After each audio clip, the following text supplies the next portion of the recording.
Thank you, thank you. I hope you all had a good weekend. Um, so here is the plan. So as was explained, we are going to talk about perturbations around a cosmological background and also about around a black hole background. And so the topic very much is about gravity, but we will have things to say about exotic particles as well. And my goal is to do two things, I hope. Because there is a variety of background, so I'm going to start slow. So I want to make sure at least everybody here can do the basic, very basic calculations so that when we get to more advanced topics, at least when I have to go a little bit faster, at least you can imagine that you can do the rest yourself, okay? But I'll start slow. But if I'm being too slow, let me know, okay? I can adjust. Or if I'm being too fast, also let me know. So again, I'll teach you the basics of perturbation theory around the universe and also around black holes. And then the more advanced topic has to do with applying the logic of symmetries to these perturbations, okay? And being here last week, I realized, giving, listening to a 2-hour lecture is a bit demanding. So what I want to do is I'm going to switch from time to time to exercise that you have to do, but here, right here, okay? We'll try to do that. Let's see how well that works. Okay, so our starting point would be, let's think about cosmology first, right? So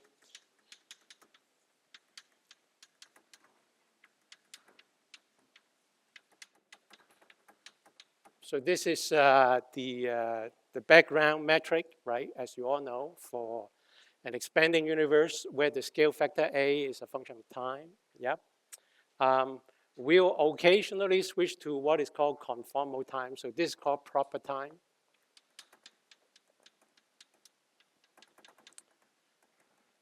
So we'll occasionally factor this A out.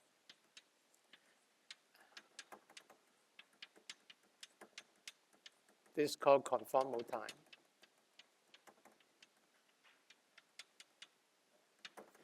And if you compare these two equations, of course, you can see what is the relation. That A, the eta must be equal to dt. So for example, this is the example that we will focus on this morning. Suppose you have inflation, so A is exponential, so it's a de Sitter space. So suppose A as a function of time is e to the ht. Then by just integrating, you can convince yourself this is also equal to minus 1 over h eta. Okay, in conformal time. Which means the following, far past means t goes to negative infinity and eta goes to negative infinity. But far future means t goes to infinity, but eta only going to 0, yeah? As you can see here. Far future, when a is very big, it's just eta going to 0, okay? And we'll sometimes switch between these two coordinates depending on which one is more convenient. And our goal is to study the metric perturbations.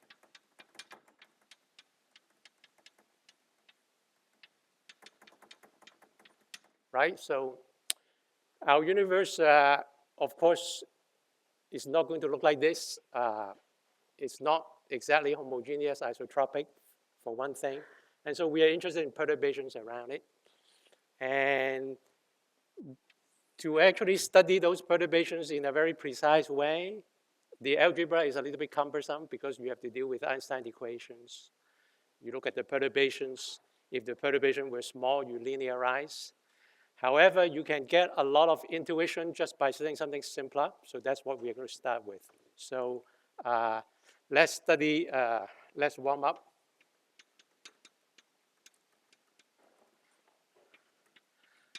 By considering not metric perturbation, which is our ultimate goal, but considering just a massless spectator scalar in this background, in that background, in the cosmological background, in the cosmological background.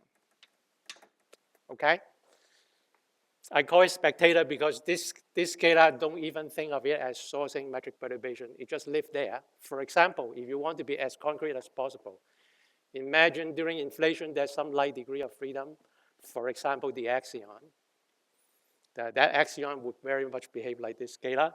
And we want to understand how to compute the dynamics of the perturbations and the quantum fluctuations of those perturbations.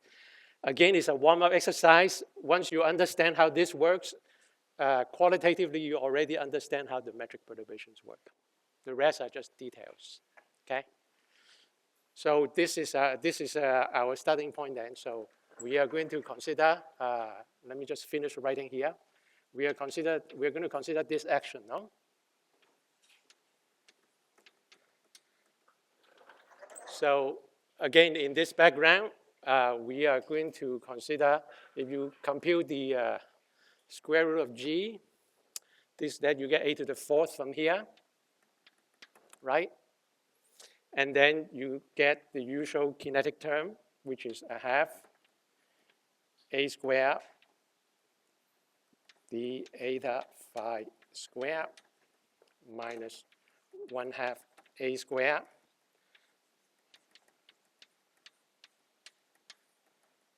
I hope that part is intuitive, yes.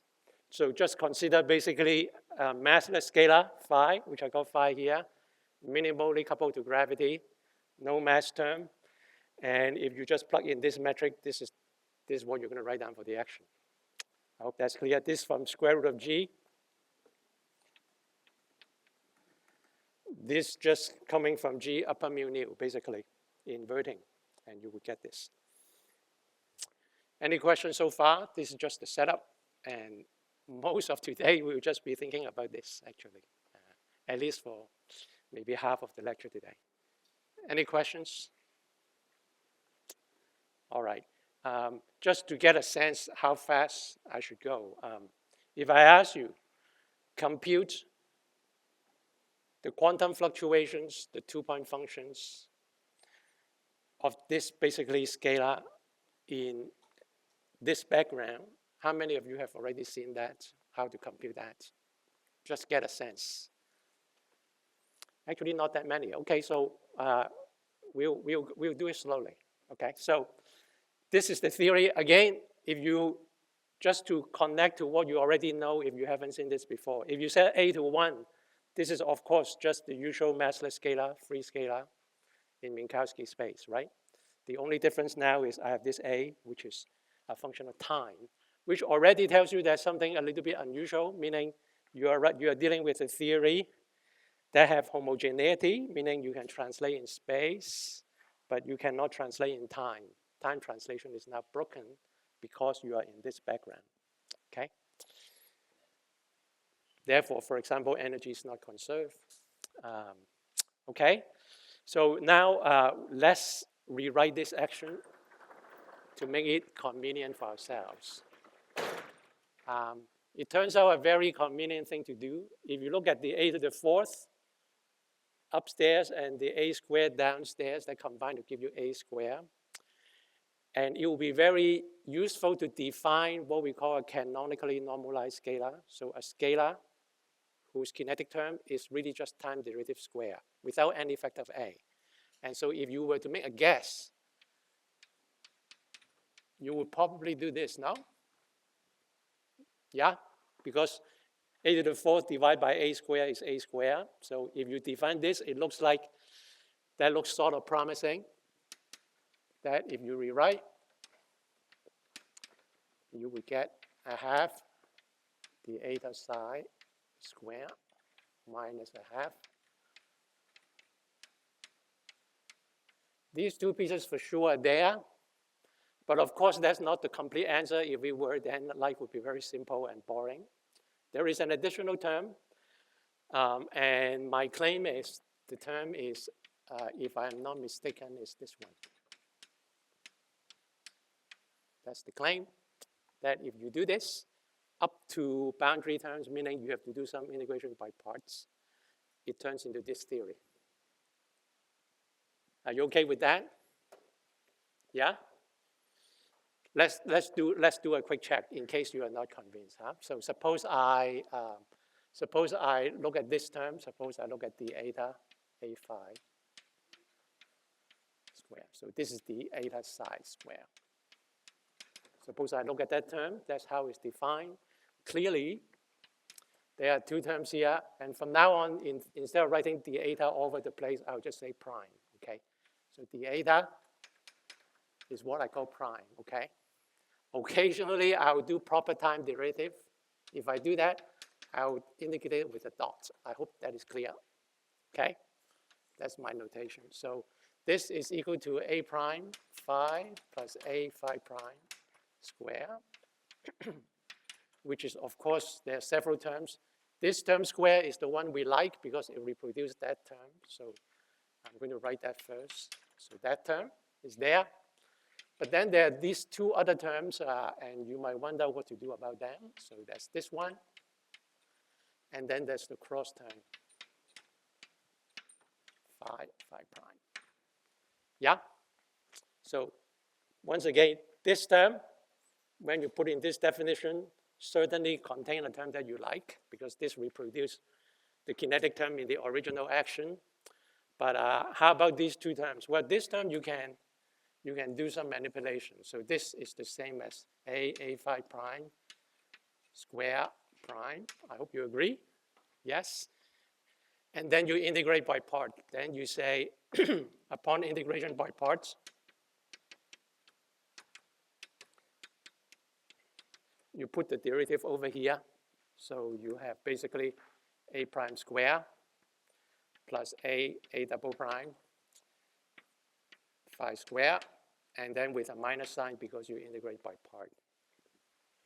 And then if you follow the logic, I hope you agree that this is the term you're going to get. Any questions about that? Yeah.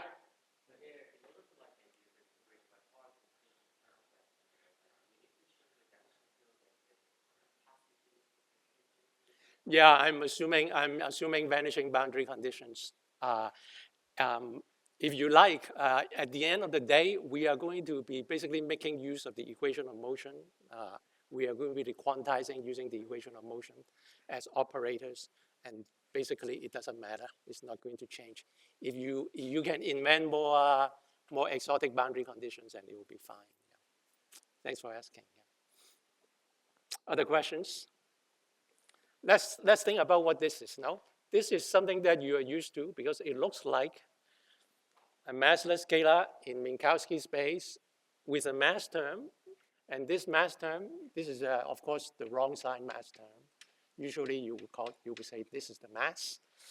And, but the mass now is time dependent because of the factor of a double prime over a. So in other words, all you need to do now to think about fluctuations in this background, this cosmological background, is to think about a scalar as if it's in flat space but with time-dependent mass. That's really all there is to it. Any questions? Yeah, time-dependent mass, time-dependent.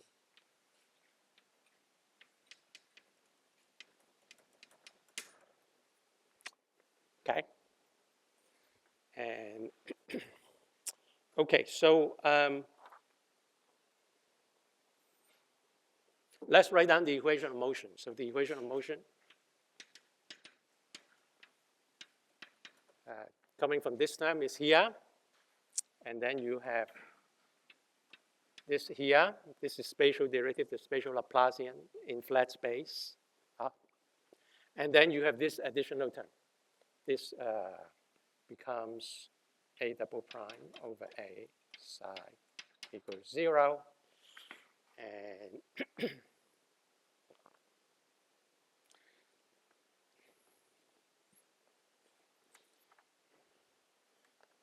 me make sure I give you the right sign. This is the sign. Okay. Okay, so that's the equation. And if you are asked to solve this equation, forget about quantum mechanics for a second, just as a classical equation of motion.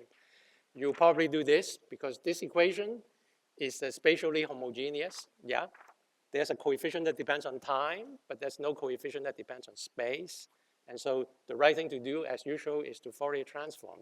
And so you say psi as a function of time and space is this. And I'm just going to use this notation to denote the Fourier coefficients. E to the, let me be consistent in my sign convention, minus ik dot x. Okay, this is just a definition. So we are going to do a Fourier transform from real space as a function of x now to a function of k. And this, strictly speaking, should be k with an arrow. This is a vector, but most of the time I would drop it just because I'm lazy. But keep that in mind. I'm doing a Fourier transform. So if you do this, ansatz plug into here, as you all know, you are going to get the following. You are going to get psi k double prime plus k squared minus a double prime over a psi k equals 0. Okay? If you just plug in. And so as a classical problem, now all you have to do is to figure out the time dependence of these Fourier coefficients. Psi k is just a function of time. Notice so far everything I've done apply to any cosmological background. I haven't even used the fact that you are in de Sitter space. So this is actually general. This is so far A is general. So it doesn't even have to be de Sitter background. That's my comment number one. Comment number two, let's now look at de Sitter background. What is it? A, as I told you before, has this time dependence in conformal time for de Sitter. And so A double prime over A is equal to 1 over eta squared with a factor of 2. You just differentiate twice. The factor of h drops out, and you have basically that time dependence. And so now let's compare this term, k squared, against this term, which goes like that. And you notice the following. At early times,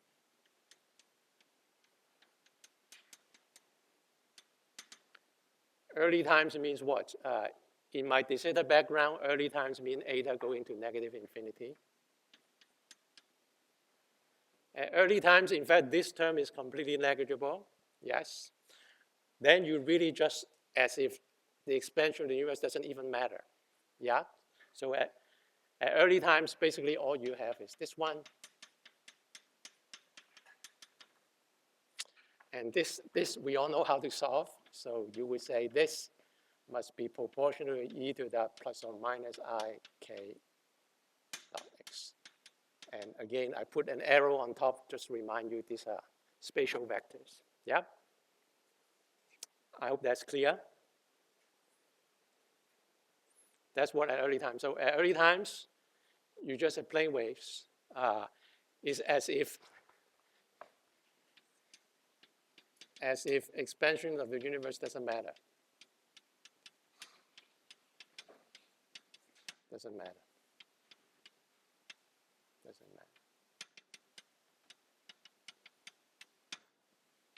Okay.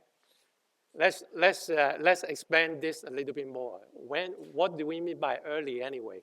When we say early, we mean basically this term is big compared to that term. And so what we mean is that k squared is much bigger than 2 over eta squared for de Sitter background. Yeah. And let's rewrite it in a slightly different way. We know A is actually this. And so 2 over eta squared can be written as 2a squared h squared. I hope you agree. Yes? And so when we say early, there's a different way of saying it. When we say early, we mean basically my wave has momentum, k, much higher than ah. High momentum, of course, means short wavelength. So what we are saying is the wavelength is very short. K here is in co-moving coordinates. Basically, is inverse of x. And so if you change it into proper wavelength, then you would do k over a. That would be the proper momentum, much bigger than h. Okay, so you have so the picture you should have in mind is something like this. Imagine I draw the Hubble radius. So this is h has mass dimension. So 1 over h is a length scale. Yeah, 1 over h is what is called the Hubble radius. And when you have a wave whose wavelength is very short, like this, which is the same thing as saying the momentum is very high, when the proper wavelength is much less than the Hubble radius, then you are in this regime. In that regime, the expansion of the universe doesn't matter. It's as if your mode just live in flat space, which I hope makes a lot of sense because think about the experiments that we do today, no? We collide particles and so on in a collider. We do all kinds of experiments in our lab, but for most purposes, we don't care about the expansion of the universe because you are doing experiments on extremely small scale compared to the Hubble radius. This is really the same phenomenon. When you go to very early times, which to be very precise, it means this, k much bigger than ah, the proper wavelength. So let me just say, this is the same thing as saying proper wavelength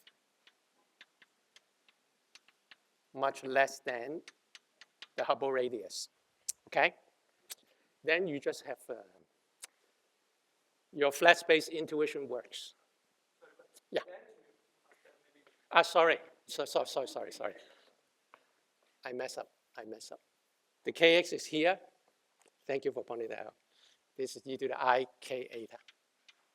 This k is not when I say k, this k is not a vector.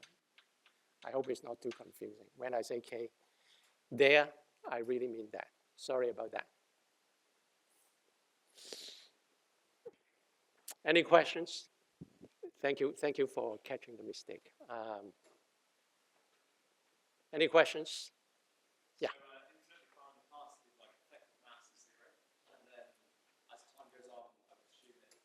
So somehow that becomes important, right? So if I go to the far future, when eta is now close to 0, right? As the universe expands, eta go to 0, now this term would dominate over that term. So let's talk about that, no?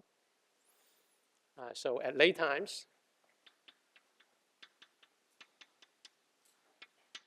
eta going to 0, or if I want to be super precise, what I mean is this term is big compared to that term, which basically means the reverse of this. So k much less than 1 over eta, which is the same thing as k much less than ah. So if you like to have a mental picture, again, draw a Hubble radius. Remember for inflation, h is basically roughly a constant. And so the Hubble radius always have the same size. But now, when you are in this regime, your wave now has very long wavelength. It's like this, yeah? And if you focus on a fixed k, a co-moving wavelength, in the far past, the proper wavelength is, of course, very small, so you're deep inside the Hubble radius. In the far future, your proper wavelength is much larger, and so you're outside the Hubble radius. In that regime, then you have basically this, minus a phi k equals 0. This is what you're going to have. And this equation you can solve just by inspection, at least one solution. Can anyone tell me one solution that you can guess from that? Just by inspection. No integral needs to be done, really. Huh? Tell me at least one solution of this equation. Huh? Phi of k goes like A itself, no? It will work, yes? It will solve this equation. So at least this is a second order differential equation, of course, so one solution is this phi of k goes like A. For sure, that works, yes? And then there will be another solution which takes more work to find out, or it turns out this solution grows with time, so it's also usually called the growing mode. The other solution turns out to be a decaying mode, which I'm not going to write down explicitly, although in a moment we would. So, or there would be a decaying mode. Okay, so let me just put this in a box. So early times, late times. Okay. Any questions so far?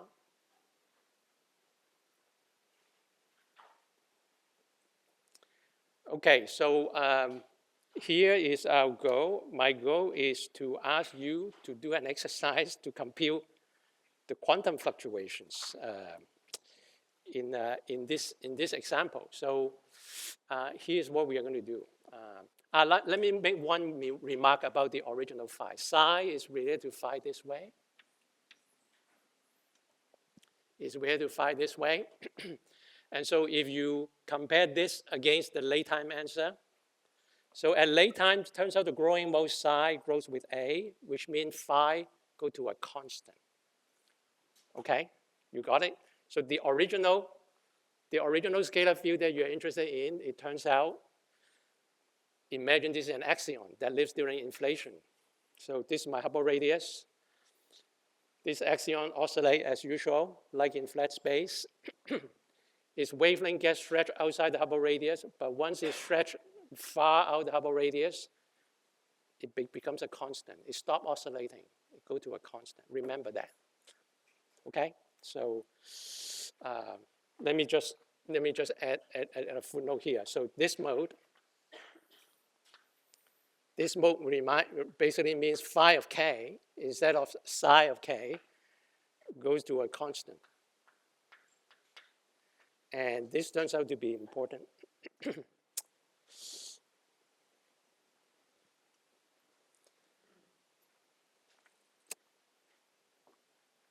Okay. What I'm going to do now is to tell you the solution and then ask you to do something with it. So you are supposed to solve this equation, basically. Yeah? And it turns out this equation can be solved exactly. It turns out it's so simple it can be. And I'll just tell you the solution. So the exact solution is that psi of k is proportional to, of course, there will be those two possibilities.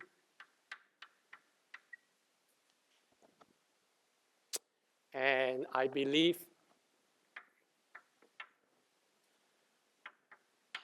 I'll check my sign in a moment, but I believe that's it. That's the solution. Yeah. Okay, those are the two modes. That's it. You can check it yourself, okay? I'm not going to check it here.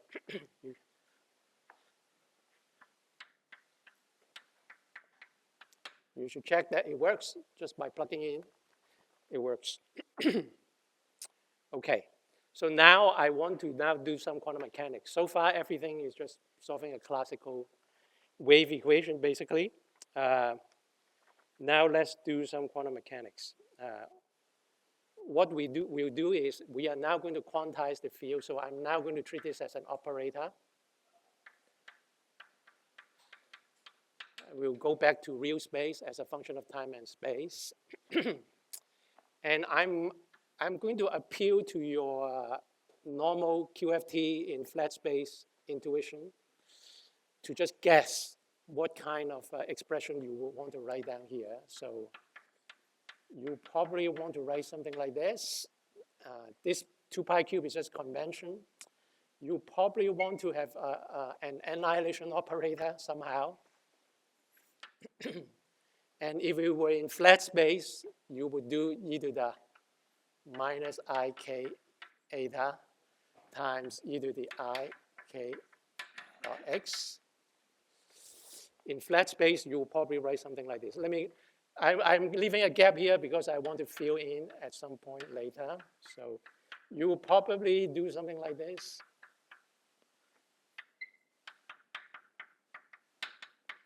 Appealing to your flat space intuition, that's what you would do.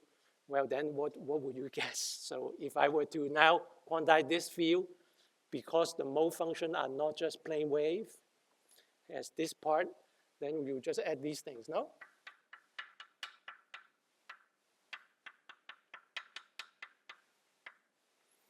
And it turns out to be a good guess. That's what you want to do. This is now written my psi field operator in terms of the annihilation and creation operators.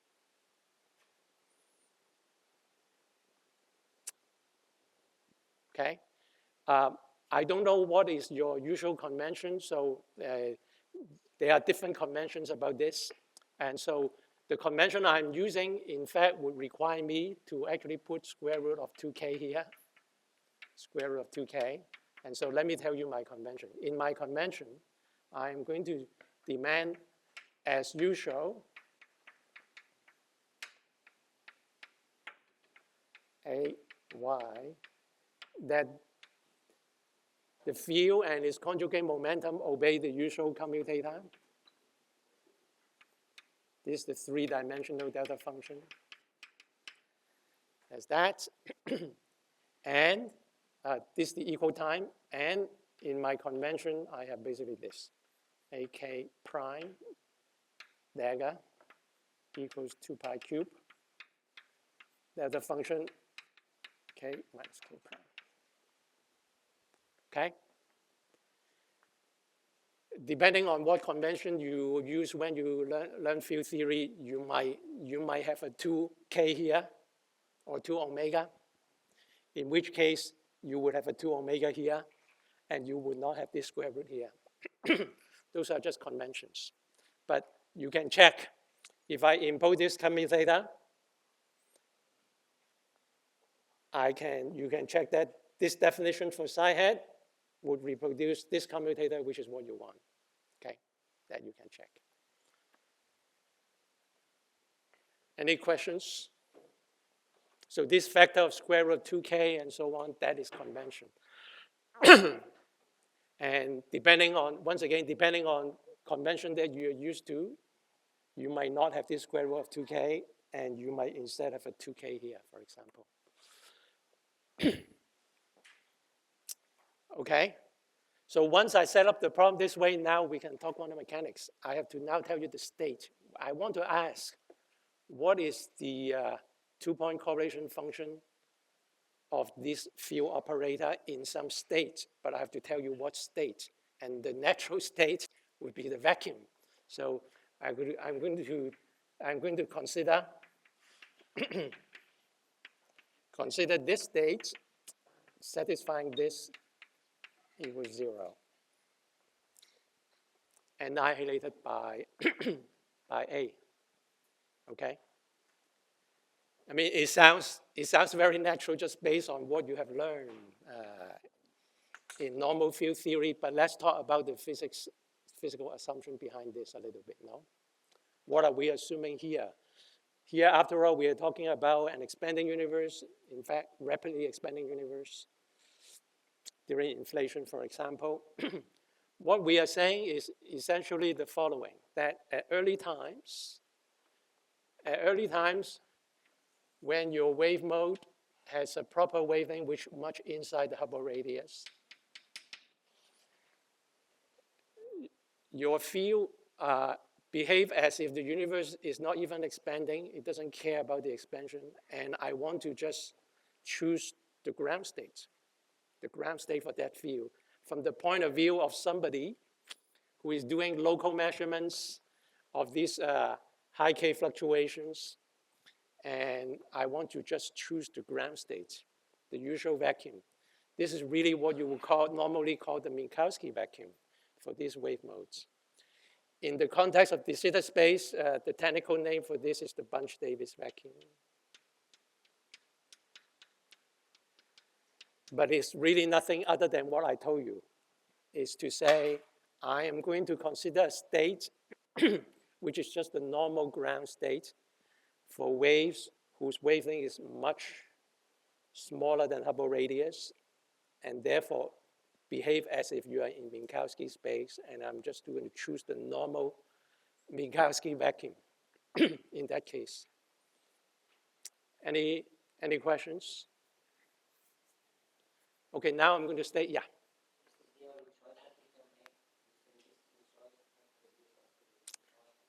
Good. Good.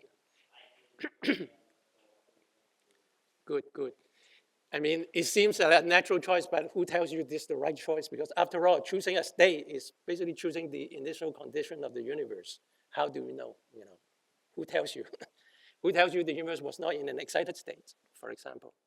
And that has something to do with inflation, this idea of inflation. So imagine the universe was at the beginning, before inflation, in some chaotic state. Who knows what it is? High temperature even. As the universe inflate, the temperature get lower and lower. And basically, eventually, you inflate so much that any excited state would just be very unlikely. You are basically settled down into the ground state. That's kind of the physical thinking behind, which you can question actually, but that's what we're going to go by. So imagine inflation, inflate basically all the junk away. For example, if we were in some thermal state, after you inflate for a while, the temperature is so low, the probability of being excited would be extremely small. And so it seems like this is the good state to choose. That's kind of the thinking behind. You can also make more kind of abstract arguments to say, well, let me choose a state that respects the symmetry of de Sitter space. And it turns out you can show this state actually respects the isometry of de Sitter space. It's not the only one, but this one, once you turn on interactions, it seems to be the only one. Once you turn on interactions. So far, this is a free scalar. So for those reasons that I just explained, it seems like this is a good starting point. Although, yeah. Say that.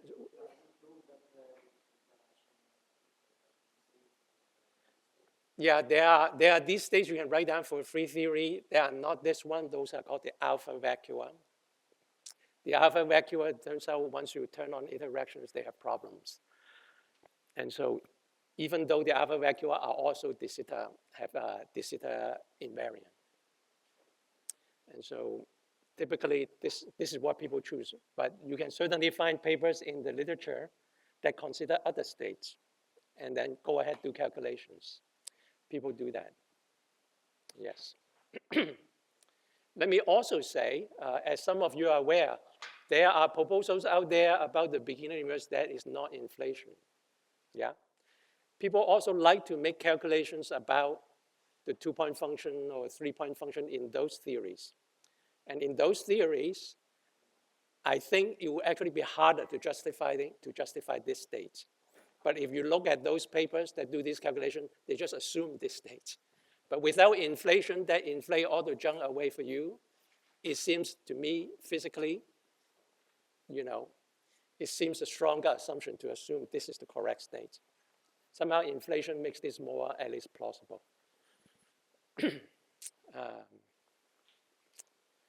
Any questions?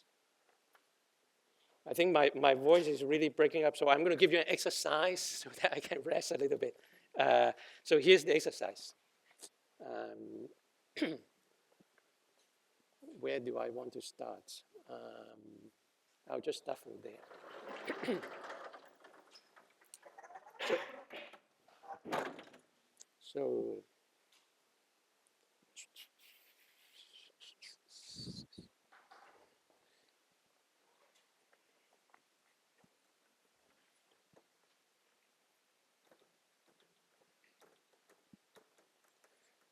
Those of you who have seen it would probably write down the answer almost immediately.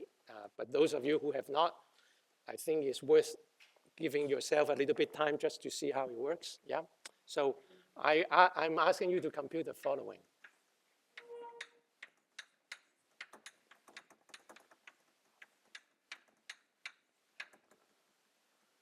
Let me just call it x and y.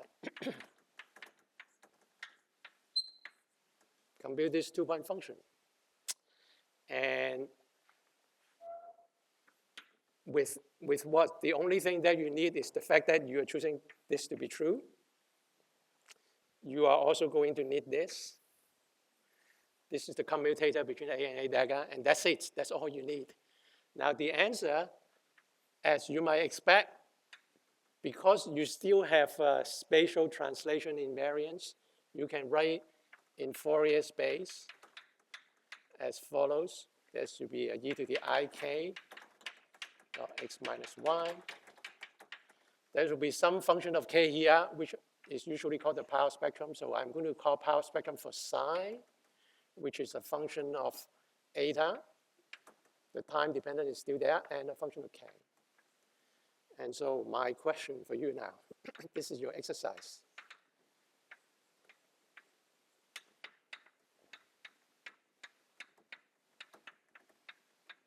Okay, do it now. Yeah, I encourage you, if you are confused, talk to somebody next to you. Or raise your hand and I'll come to you, okay? I'll give you a little bit time. Compute this.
Okay, somebody read me the answer. This is equal to, it's actually nothing other than the following. Let's see if you agree. It's nothing other than taking this and multiplying this. If you multiply these two together, you get the right answer. Just multiply those two. Then you will get 1 over 2k, 1 plus over k squared eta squared.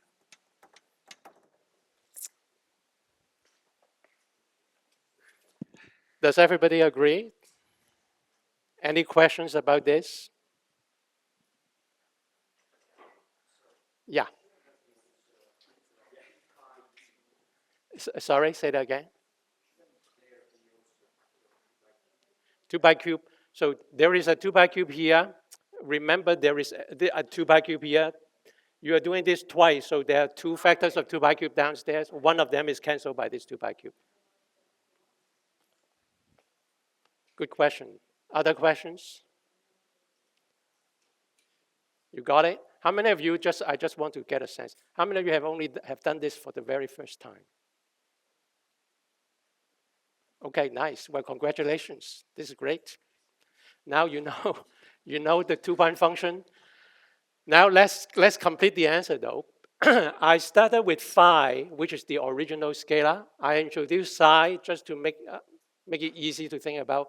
So now let's ask the question about for phi. So p of phi. So if I do this,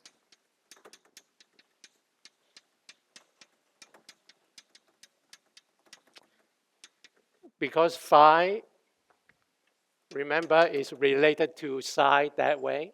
Phi is psi over a, which is the same thing as minus h eta psi. So if I want to know the power spectrum for phi, I just need to multiply 2 powers of this. So this is now equal to this, p of phi, eta k, u to the I k.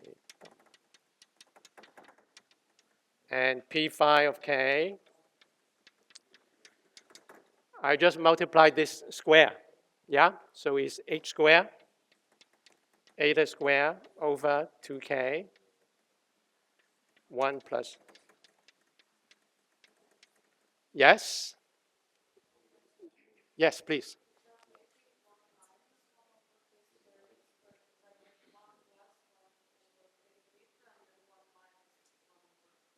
Yeah, it's basically this combination, no? It's basically this multiplying that. If I multiply together, that's what I get. The I, yes, that's important. Yes, good. You will see actually in hopefully in half an hour, the I is very important. Okay, but this is the answer.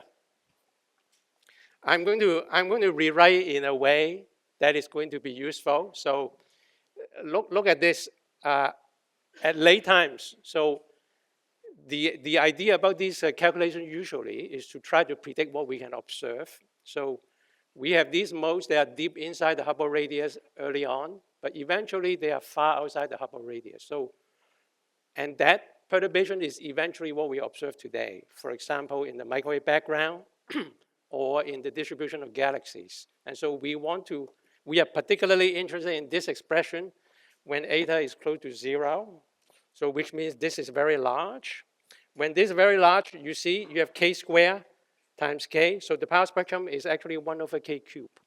And so I'm going to rewrite it like this, h squared over 2 k cube plus, just give me a second, plus k squared eta squared plus 1. I'm just rewriting it. I'm rewriting it to highlight basically this k cube behavior. So at late times, once again, eta is very small, so this is negligible. The 1 is what you have. And you see the power spectrum goes like 1 over k cube. Okay? You have a question? Yeah. Yes.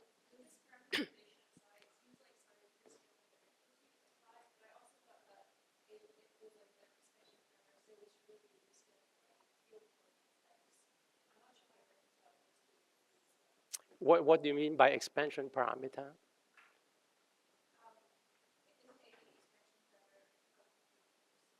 A is the scale factor. So for us, A is very dynamical. It goes from very small to very big.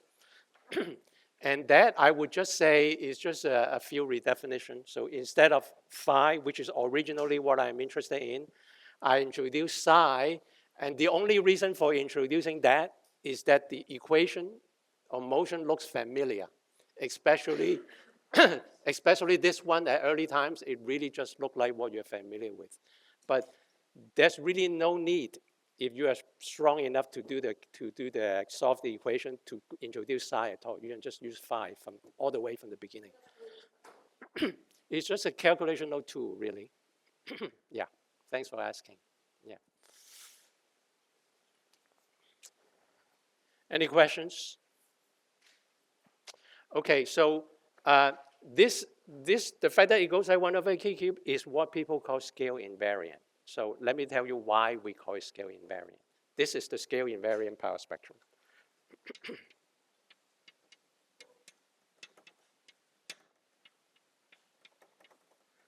So let me tell you what this is about. Let me see. Yeah, I'm going to do that.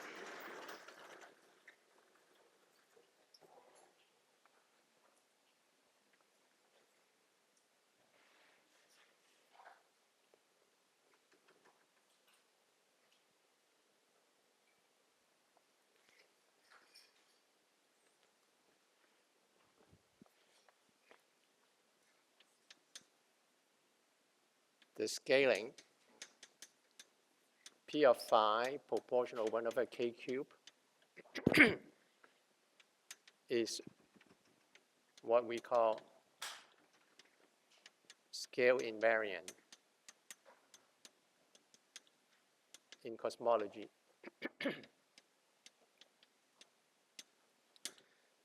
Okay, and let me say something about that. Why? First of all, why do we call it scale invariant?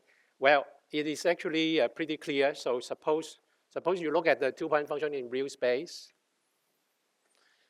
Let me take this and plug in here. So let me go ahead and do that. So I'm going to do h squared over 2k cubed, k squared, eta squared plus 1. Again, at late times, I can really just ignore this. I 1 over k cubed. Why do we call it scale invariant? Because if I want the two-point function in real space, you see the integrand is 1 over k cubed, but you have a measure, which is the 3k. And so this whole thing, as a function of the separation, is going to be logarithmic. That's what we mean by scale invariant. Meaning it neither grows with scale, assuming log is so slow that you just ignore that growth, nor does it decrease with scale. So it's not a power law in that separation, either growing or decaying is actually a log. That's what we mean by scale invariance. So scale invariance means the two-point function in real space, it implies phi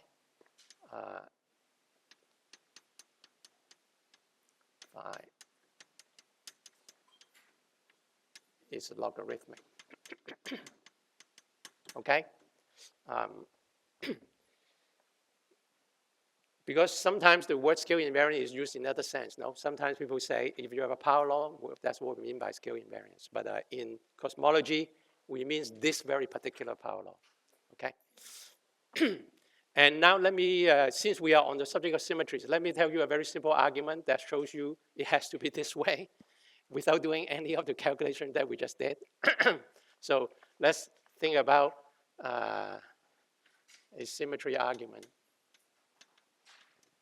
for scale invariance. And the argument is very simple. Let's look at the action again. I have a squared, which is 1 over h squared, eta squared. And I have basically the eta phi squared, this is the eta, minus grad phi squared. This is my original action for phi, yeah?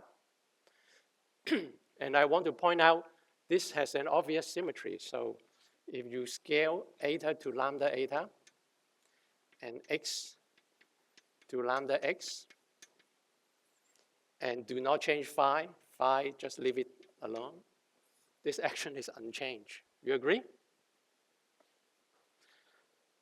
Just rescale time, the conformal time, and the space by the same ratio lambda. All the lambdas cancels, yeah? Because of what is also in the measure. They just completely cancel. And this means what? This means it must be true that the two-point function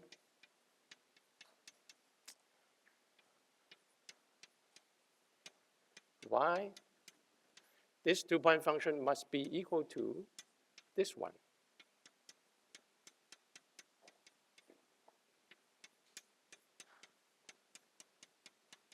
This y. That must be true. Yeah? And if you stare at this answer, it has exactly that property.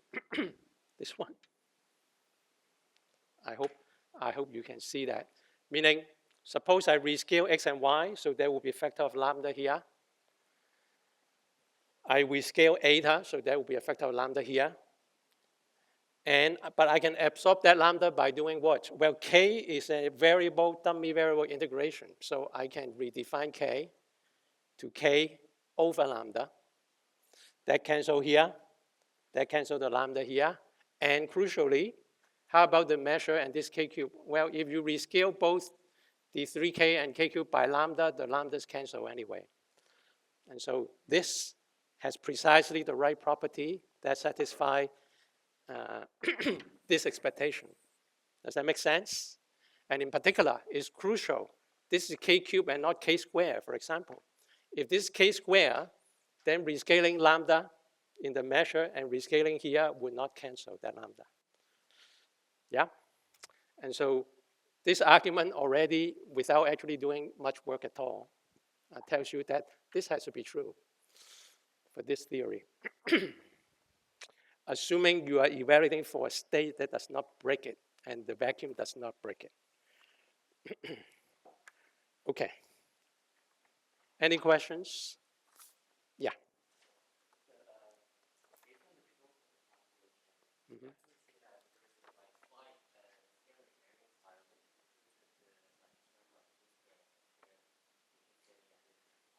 Actually, it's not. You can show basically the following. So by this argument, I'm not going to give you. You can actually convince yourself. This power spectrum as a function of eta and k, in general, by this argument has to be proportional 1 over k cubed times some general function of k times eta. This general function can be any function. And the reason it works is because eta scale with lambda, but k goes like 1 over lambda. This combination is invariant anyway. That's what I did here, if you think about it. When I say this satisfies that equation, I rescale this by lambda, I rescale eta by lambda, I absorb that lambda by rescaling k to k over lambda. That absorbs the lambda away. This also absorbs the lambda away. And so this term is completely fine. So in fact, this argument tells you that in general, the power spectrum has to have this form. Of course, the nice thing about our calculation, it tells us exactly what is this function. So now we know that's the exact answer. But it is true by symmetry argument, you know it has to be of this form though. Does that make sense? Yeah. Yeah. There's still a log dependence.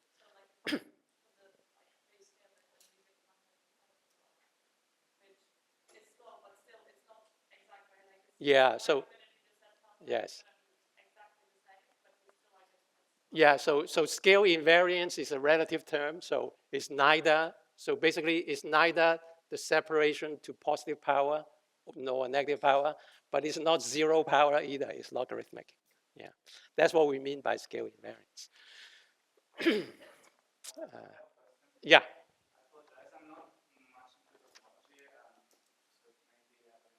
Sure, sure. As far as I remember, the metric you are dealing with, it's possible to find like a singular scalar, right? And if I remember well, this is the richest scalar, and it goes up to goes more for sure times, right? But when you get to the universe, the richest scalar goes up, if I remember well. But is that, as far as I understand, you are quantizing a field on classical background, right? On a classical background, And exactly. this one is closed in classical approximation, right? And as far as I know, this is okay. If like the curvature is small, right? This is when general relativity is available. Yes, yes. So is there any subtlety in using the semi-classical approximation on a background which is Yeah, yeah. ill-defined at very short times? Good. So yeah, it's good that you asked. So an implicit assumption here, if you think about inflation, is that inflation, we don't know the energy scale of inflation, but we do not want the energy scale of inflation to be at Planck scale. If it's a Planck scale, then you really cannot do this. You are not allowed to do this. Usually we have in mind that energy scale inflation is somewhat below Planck scale. Gut scale at most, maybe even lower. In that case, this is fine. Yes. We will be quantizing gravity, by the way. We will have this classical background. We will treat the metric perturbations around it as small and quantize those perturbations just like we quantize this scalar. That we will do. Yes. But there's still, what you said correctly, a classical gravitational background, which is basically my de Sitter space. Sorry?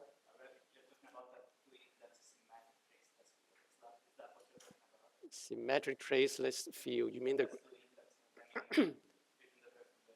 you mean the gravitational waves? So that's that perturbation.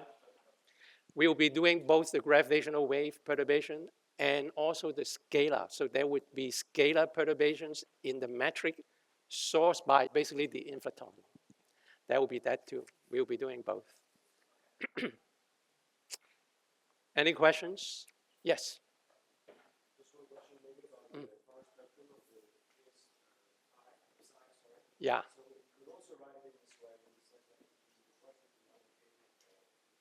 Yeah.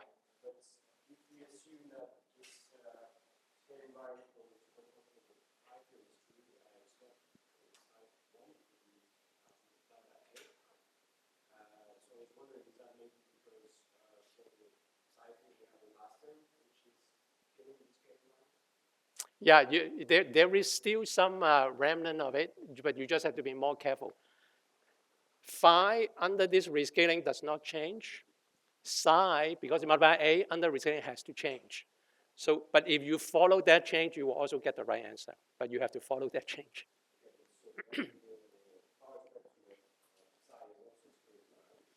I would not call it scale invariant, not in the sense that we meant, meaning it does not go like 1 over k cubed times some general function of k eta. It's actually just 1 over k.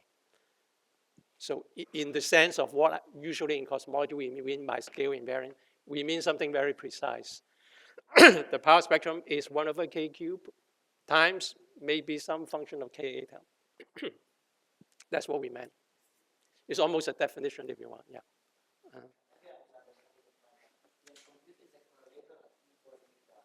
And equal time, yes, equal time. Space-like interval, yes. Well, what do you know from free theory? From just free theory in flat space, you have actually computed this. It doesn't vanish. It doesn't vanish because of vacuum. That's really what is the vacuum telling you? The vacuum tells you that the commutator of operators at space-like separation that vanish. So, for example, if instead of this I ask you to do this, for sure that vanishes. Yes, but that's not what I'm asking you to do. I'm asking you to do this. That doesn't vanish. Yeah, good question though. Other questions? Okay, so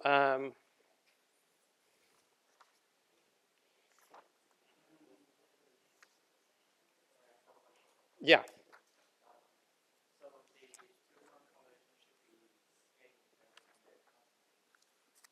Yes. Sorry, repeat your question again. Uh-huh. Log, yes. Yes. How is this log invariant or transformation? Well, then you have to go back into here. This is the expression.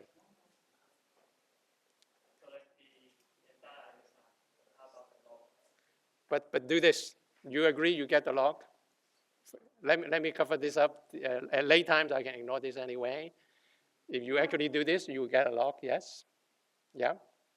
But you should keep in mind, basically, that it really comes from basically just doing this integral, and you can convince yourself that if you rescale by lambda, yeah, that the expression here would be basically equal to this. I'm not sure I'm saying this anything other than just repeating what I said. Just if you do the integral, you can see that this is invariant under the rescaling. So let me do the following. We are going slower than expected, which is totally okay.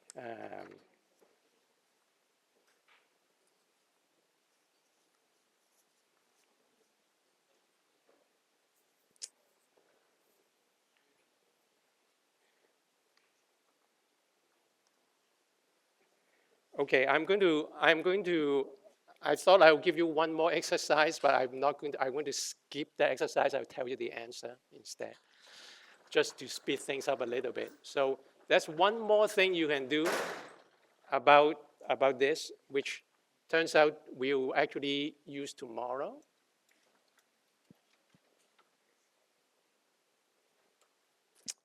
And here, this is the part I'll tell you the answer, leaving out the details, okay? Okay. Let's again think about this now. I basically tells you there's some A of K, it annihilates the vacuum. Yeah? And this A of K, I'm going to be schematic now. So my psi goes like some integral, A of K dagger. And would be multiplied by some function of time. So let me call those function of time. I'm going to call it,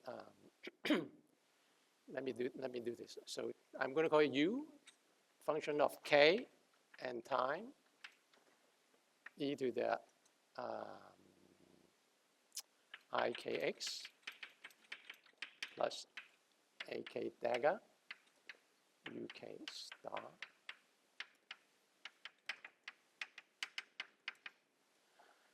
I'm going to be lazy and not writing down the measure, huh?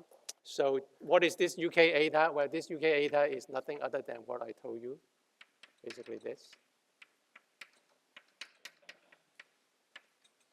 It has this structure.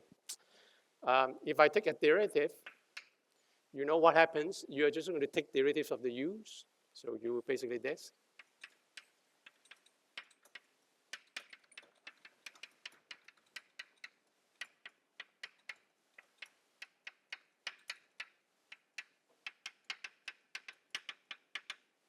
I hope you can see that. And by multiplying these two expressions by the right function of k, basically multiplied by these u's, and combining them, I hope you can see I can find the right linear combination that remove the A dagger and leave you with the A. Yeah? So I hope you can see by being clever, A of K must be expressible in terms of basically psi and psi prime with some suitable integral, which I'm not going to write down. Does that make sense? Just schematically, you can do the right linear combination, basically multiply this by UK dagger, UK prime. UK star prime and multiply by this UK star and then subtract. You will leave off with the A, okay? And now, basically,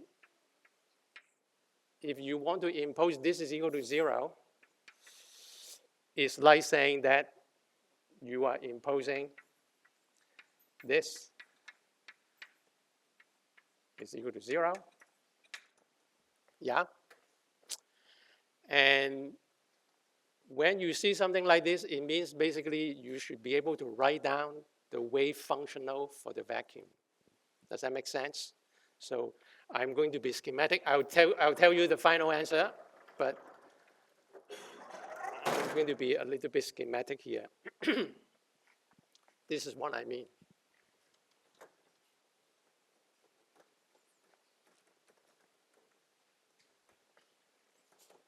So think about a quantum mechanical analogy, huh? This is what I mean. So suppose I have some state, and it's like the vacuum. That state is annihilated by some combination of the position operator and the momentum operator equals 0. This, I claim, is the analog of what happened in field theory. This is the field, and this is its conjugate momentum. In quantum mechanics, you probably call that position and momentum. And you are looking for a state that is annihilated by some combination of these two guys. Yes? And if you ask yourself, well, can I write down the wave function? So what is, you ask yourself, what is this? This is your wave function, no? This is the wave function for state S. Yeah? If you ask yourself, how do I figure out that wave function? Well, it's very simple. You basically basically impose the following. You say A, X. You replace the momentum operator by the usual minus I ddx. You basically demand that this must be true. Just solve this. Solve this to find this wave function. You understand the procedure, at least conceptually. If once again, I have some state is annihilated by some combination of position and momentum. If I ask you, tell me, what is the wave function? What does it look like? I want to see it. I want to see this function as a function of x. Then you would just replace the momentum by ddx with the minus I, as usual. This combination acting on a wave function had to be equal to 0. Yeah, you got that? And in fact, if A and B are independent of x, you can kind of guess what is the solution. Because one derivative acting on a wave function must pull out an x. Yeah? And so a plausible solution, at least one solution that would work, would be e to the minus x squared. If you do that, that works, no? If you plug in here, this derivative with respect to x would pull out an x. And if I choose the right coefficient, maybe this A and B, these two terms would cancel out and we get 0. Yeah? And what I want to claim is, this is my claim, something similar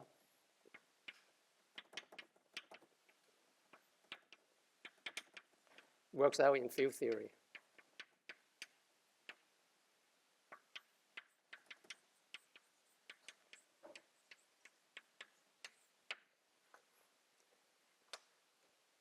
Yeah.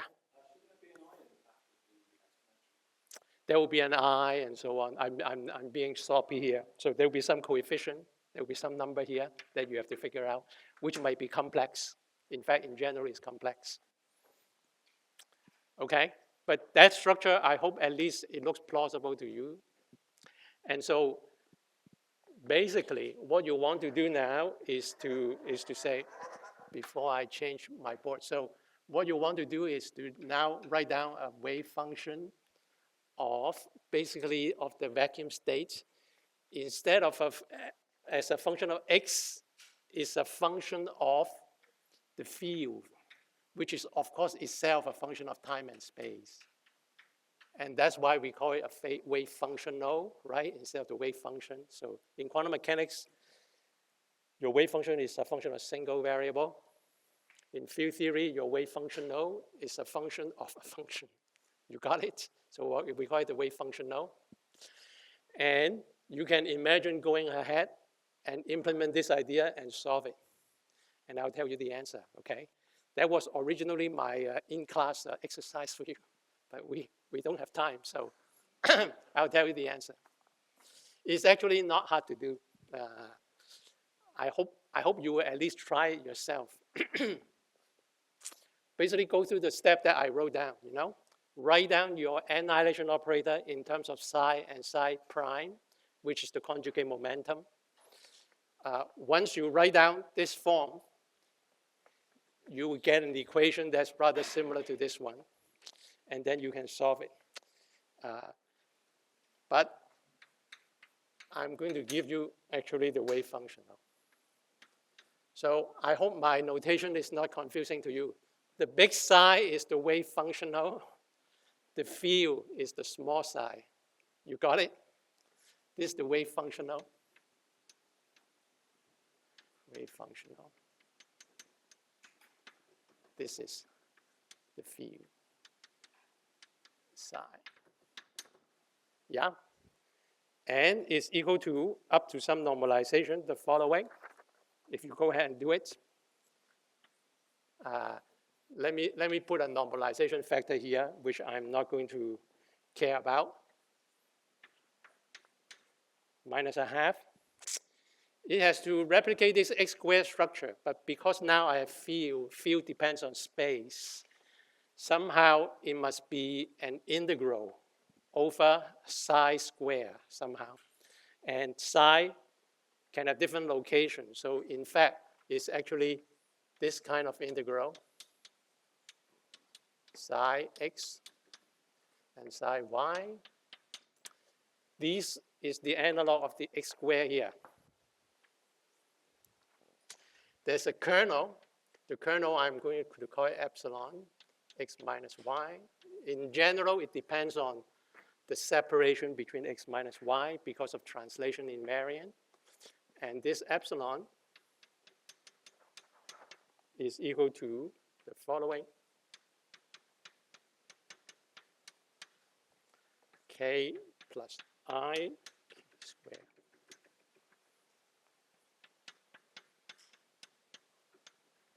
E to the I k dot x y. So after some work, you get this answer. So this is exercise, a home exercise, okay? Not a class exercise. You go ahead, see if you can reproduce this answer.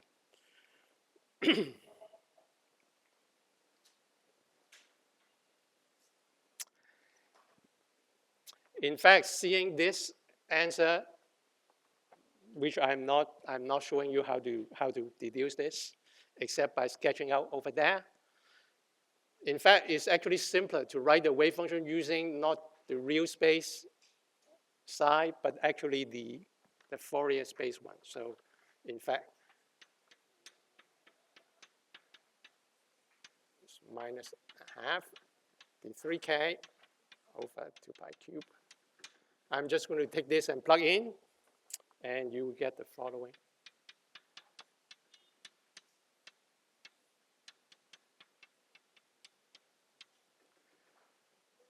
Psi k squared. Okay? This is all in the exponent, so this e is down here, okay? This is not in the exponent. Or, now remember psi is a phi, which is equal to phi over h eta. The wave functional for the original field is equal to, again, some normalization, e to the minus a half. And let me give you the right factor, h squared. I'll just write this way. 1 over h squared, eta squared, the same thing.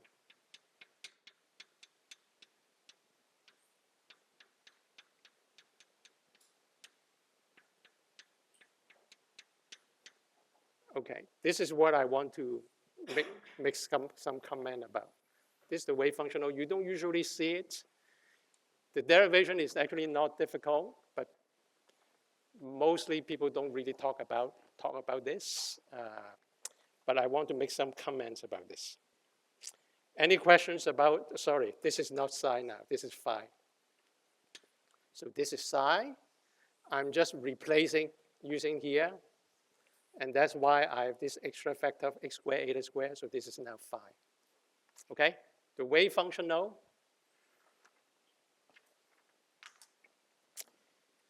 In terms of phi. Okay. Before I make comments, let me just pause for question. Yeah.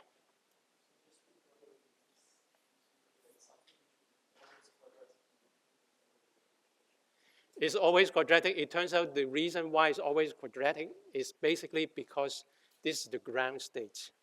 This is the ground state for a free theory. And it turns out the ground state for a free theory, the wave function is always Gaussian. This is what we call a Gaussian. Yeah. And likewise for here.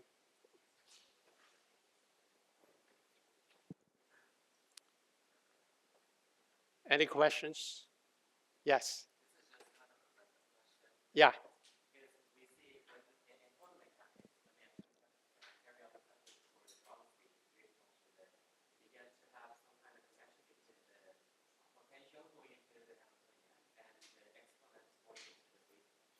Mm-hmm.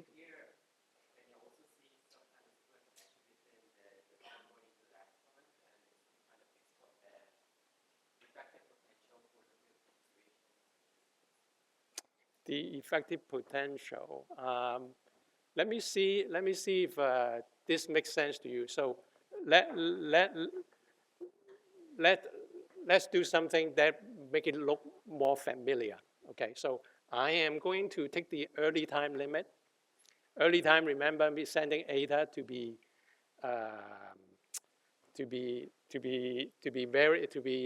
negative infinity.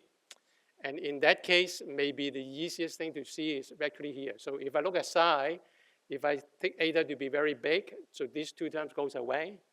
In fact, you see the integrand is just dominated by this k. Yeah?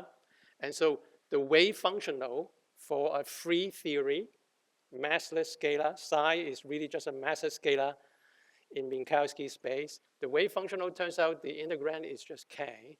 And I hope you might have seen this before. This is the same thing as saying that the power spectrum for a free massless scalar goes like basically 1 over k at equal time. That's basically what this is. It's the same thing. Okay? I do want to make some comments about this because before we go to lunch. So let's take a look at what we have achieved here. This is the wave functional, by the way. I have now expressed this mysterious ground state in a more kind of tangible way by computing basically this, no? So in quantum mechanics, you would say the wave function is this, your state. You take the dot product with with the position eigenstate. Here is the same. You take your ground state, you project it with the field eigenstate. This is the field eigenstate. The field eigenstate is an eigenstate of the field operator.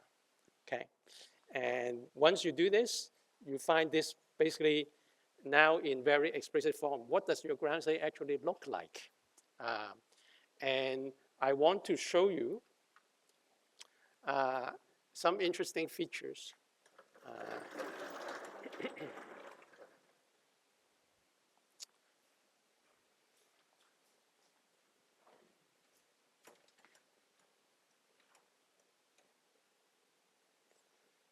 let's look at this whole thing. I'm going to expand it out. So if I look at the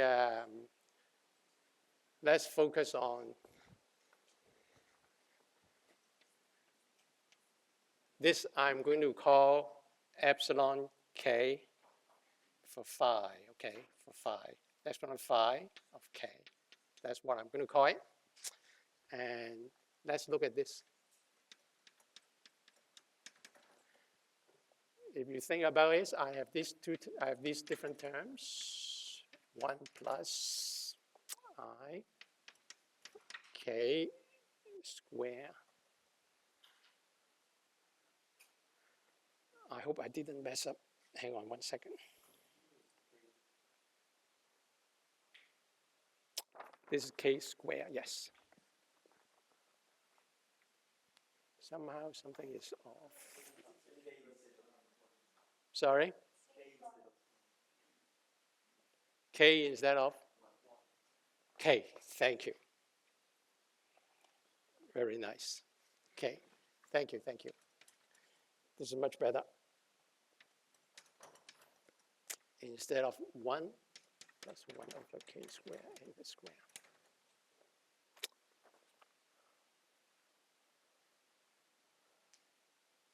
Very good. Did I still do something wrong? Sorry? E to the cube, yes. Good. Thank you.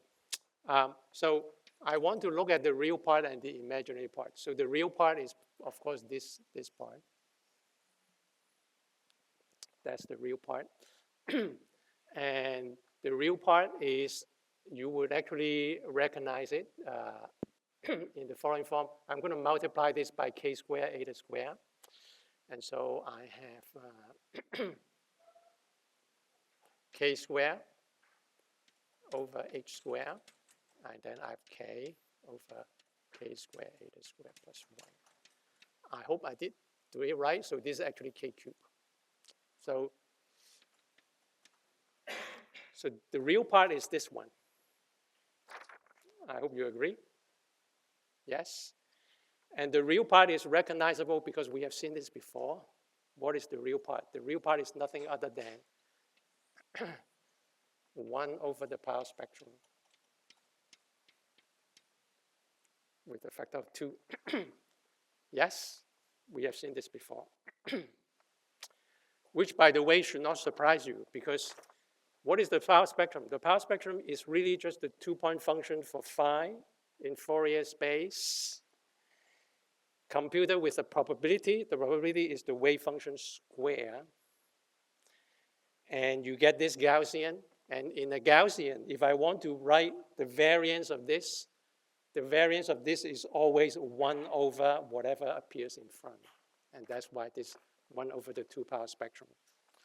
But now, this wave functional that I wrote down, in addition to give you this piece that you already know, I want to tell you about the imaginary part. The imaginary part is basically this. And the imaginary part is I'm going to multiply this. So I have basically k squared over h squared over k squared, eta squared plus 1. And then I have k squared over eta cube.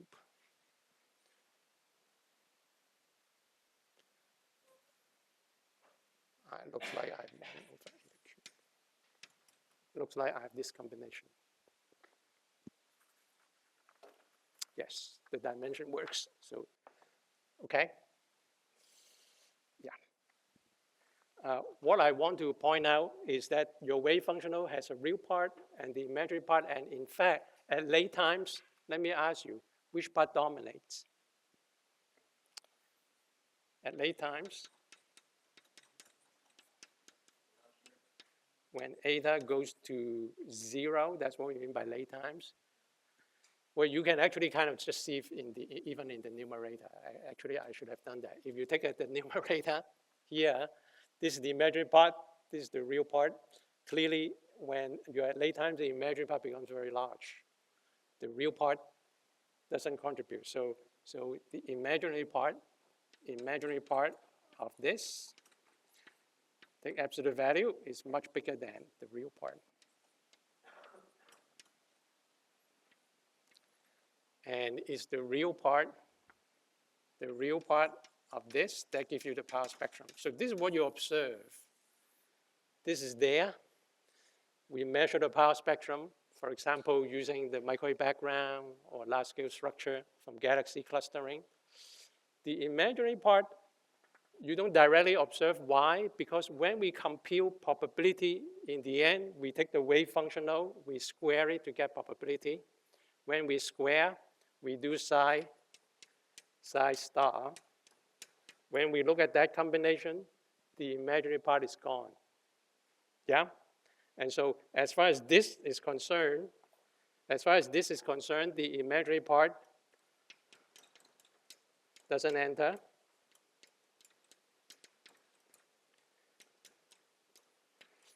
But what I want to point out is that, in fact, having a very large imaginary part is actually what we mean when we usually say, you probably hear those words, that these wave modes, once they exit the Hubble radius and become very long wavelength, they become classical. It turns out when we say that, at least one meaning of that is actually this large imaginary part.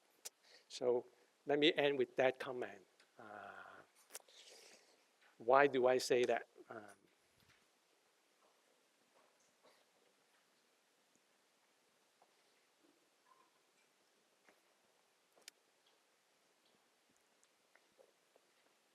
So again, it's probably easier to just tell you a quantum mechanical analog, okay? So consider quantum mechanical analog. The quantum mechanical analog is the following. Imagine I have a state, a wave function of x, and it goes like the same kind of thing that I wrote down. It goes like e to the x squared, but it multiplies something that is both real, has both real and imaginary, something like that. Imagine something like that. If you want to make it look nice, I'll put a minus sign in front. You can show, which I'm not going to show now. So can show the following: if b over a is much bigger than 1, let's do absolute value. If this is true, it turns out you can compute expectation value of xp. It turns out this is going to be much bigger than 1. Can show that if you compute expectation value of xp, it's actually going to be very large because of this ratio. It turns out this expectation value depends on this ratio. When this ratio is large, this is very large, which means, of course, usually you would say this commutator has to be obeyed. The commutator between xp and p has to be equal to I, which means if I now take expectation value of this quantum state, this has still to be true, but this is equal to xp minus px. When we say something is classical, here's what we mean. We mean that this is very big. This is also very big. They have a tiny difference. That tiny difference turns out to be the I. But because this is so big, to a very good approximation, the dominant part of this xp is actually equal to px. You understand? You understand what I mean? So as if the fact that these are operators that do not commute does not matter. The fact that they don't commute is a very small correction to basically this expectation value. And it turns out this can be all traced back to having a wave function of this kind where the imaginary part is much bigger than the real part in this exponent. And it turns out this wave functional that you can work out have the same property at late times. And this is the meaning of what you probably might have heard, that, okay, at early times, this is the Hubble radius. You have small length scale fluctuations, very quantum mechanical. They behave as if they are in the Minkowski vacuum. And then at some point, later on, this wave mode gets stretched to be outside the Hubble radius. This now, if you actually ask yourself, what does the wave function look like, is basically described by what I wrote down over there with a very large imaginary part. And the situation is exactly like what I described here for quantum mechanics. The field psi and its conjugate momentum psi prime, they behave in such a way that is as if their ordering does not really matter. The ordering matters, but to a very subdominant level, basically this order 1 compared to this, which is a very big quantity. That's what we mean by the perturbations becoming classical. I'm sorry I'm being a little bit sketchy here in the interest of time, but it's an important point that I want to make. Any questions about this? Any questions? Yeah.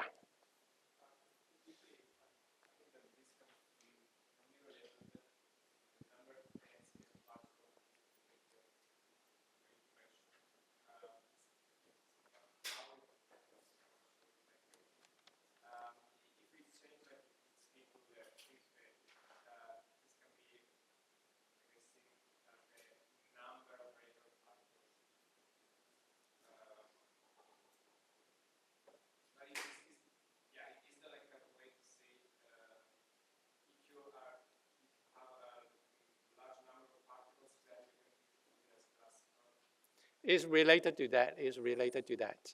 Yeah, as you said, if I have a psi here, I have a psi prime here, clearly when you multiply them, you have some combination of AA dagger, which looks like a number operator. Yeah, and indeed, you can actually think of it that way if you want. Yes. Yeah. Hmm? You can express it in that form if you wish. Yes. Yes. Other questions? Yes.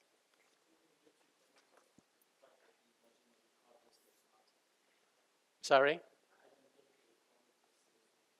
Here?